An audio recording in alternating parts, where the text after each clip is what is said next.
They started one day. They just started without any warning. The voices. First they were soft and gentle, like a whisper just outside my ear. I thought it was the wind, a draft slipping through the cracks of my door. But they didn't. They stayed, and they grew louder. My name, they were whispering my name, over and over.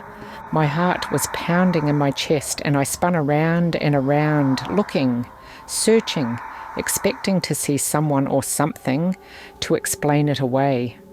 But the room was empty. The walls are straight and still. No movement, no shadow, just me. I laughed it off, thinking my mind was playing tricks on me.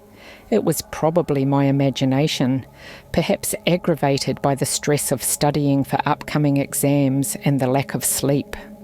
The next evening, I sat quietly at my desk, searching the internet for ideas on a story I was writing for a uni project. The air was quiet and still. I felt more relaxed and enjoyed the quietness of the room. It helped me study. Then bam! There they were again, the voices. They were coming right out of my laptop, all around me. They were so close that I jumped up. My chair fell backwards, and I almost fell over from trying to escape them. My breath caught in my throat.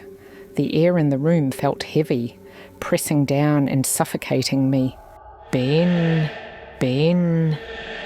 The whispers curled around my ears, tickling my skin like a feather. A shudder ran down my spine. I shook my head, forcing a laugh. "You're losing it," I whispered, shaking my head. Were my mates playing tricks on me? Covering my ears, I scrambled into bed and pulled the covers over my head.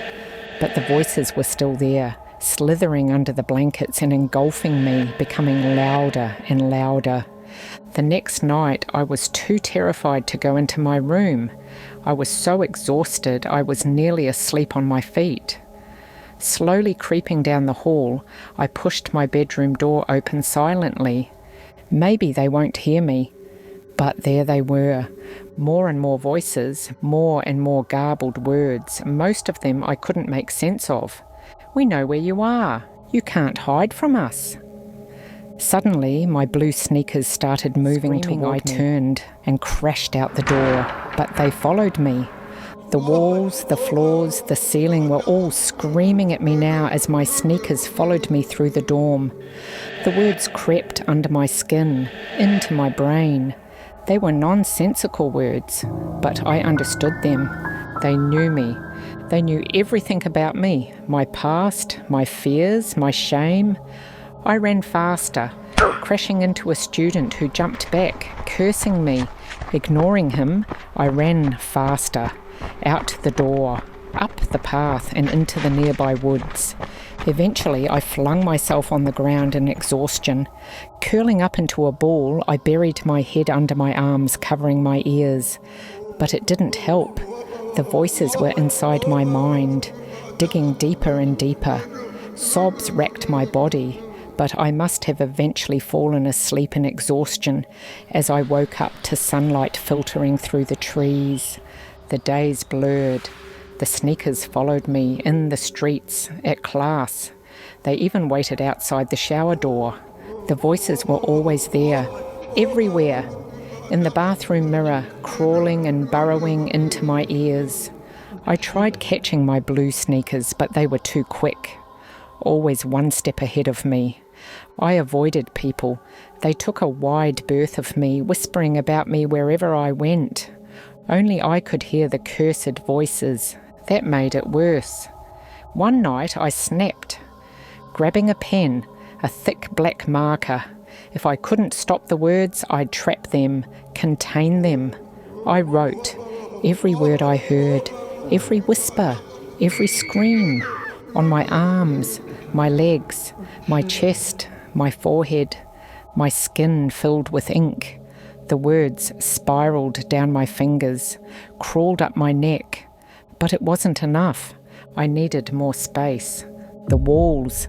I scrawled the words across them. My handwriting grew frantic and desperate. The walls filled with black lines, twisting, curling, screaming in silence. Still, the voices came, more, louder, closer. They argued now, fought over me. Listen to us. Don't listen. Join us. Run. My head was pounding and my hands were trembling. I pressed my palms to my temples, my fingers digging into my skull. Stop, I screamed. They laughed. The mirror caught my eye, my reflection. The writing covered me, but that wasn't the worst part. I smiled, but I wasn't smiling. The reflection moved on its own. My face twisted, stretching into something foreign. Something wrong. A voice came from my lips, but I hadn't spoken. We are you. I stumbled back. My stomach churned. Bile rose in my throat. No, no, no. My voice betrayed me. Laughter poured from my lips, high and sharp. My mouth opened wider, too wide. My reflection grinned back at me, teeth sharp and eyes wild. I smashed the mirror with my fists again and again, screaming until I was hoarse. Tiny shards of glass rained down on me. My distorted face grinned back at me in the shattered mirror. My chest heaved, gasping for air. Sweat dripped down my forehead. The laughter didn't stop. The sneakers were tapping restlessly on the floor beside me. The noises filled the room, bouncing off the ink-covered walls and curling around me like smoke. I ran outside, the sneakers in hot pursuit. The night air was overpowering, stifling. The streetlights flickered. The shadows crept towards me as I moved. The air hummed, thick with whispers. They followed me, wrapped around me like fog. My blue sneakers were always there, just out of reach, taunting me, following me.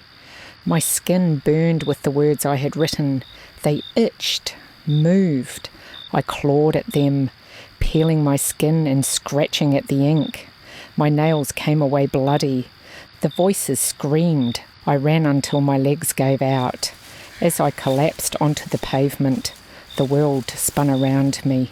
My heartbeat roared in my ears. The street was empty, silent, but I wasn't alone. Something moved in the corner of my eye, a shape, a shadow. I turned my head slowly. A figure stood at the end of the street. It was wearing my blue sneakers. It had no face, just a dark, gaping hole where one should be. It stretched its arms wide, its body shifting and warping. "Ben," it whispered. My stomach churned. My fingers scraped the concrete. I blinked. It was closer. I blinked again. Closer still. A scream built in my throat, but I swallowed it down. My body moved before my mind caught up. I scrambled to my feet, stumbled back. It stepped forward, slow, deliberate. The voices howled, cackled, chanted, "Ben, Ben, Ben," over and over. I turned and ran. Back to my apartment, back to the walls covered in words, back to the shattered mirror and the thing inside my head that wasn't me. The door slammed behind me, my chest heaved, my vision blurred. The walls pulsed, the words shimmered, twisted, moved. I sank to the floor, pulled my knees to my chest, rocked back and forth. "I'm not crazy," I whispered. The walls laughed. The ink burned. My reflection watched from the shattered mirror, grinning. The whispers rose, building, stacking, screaming. I clamped my hands over my ears, shut my eyes tight. The voices didn't stop. They never would. I opened my eyes. The words on the walls bled, shifted, rearranged themselves. They formed one final sentence. "You can never escape." I laughed. Or maybe I screamed. Maybe both. It didn't matter, because the voices were right. I was theirs.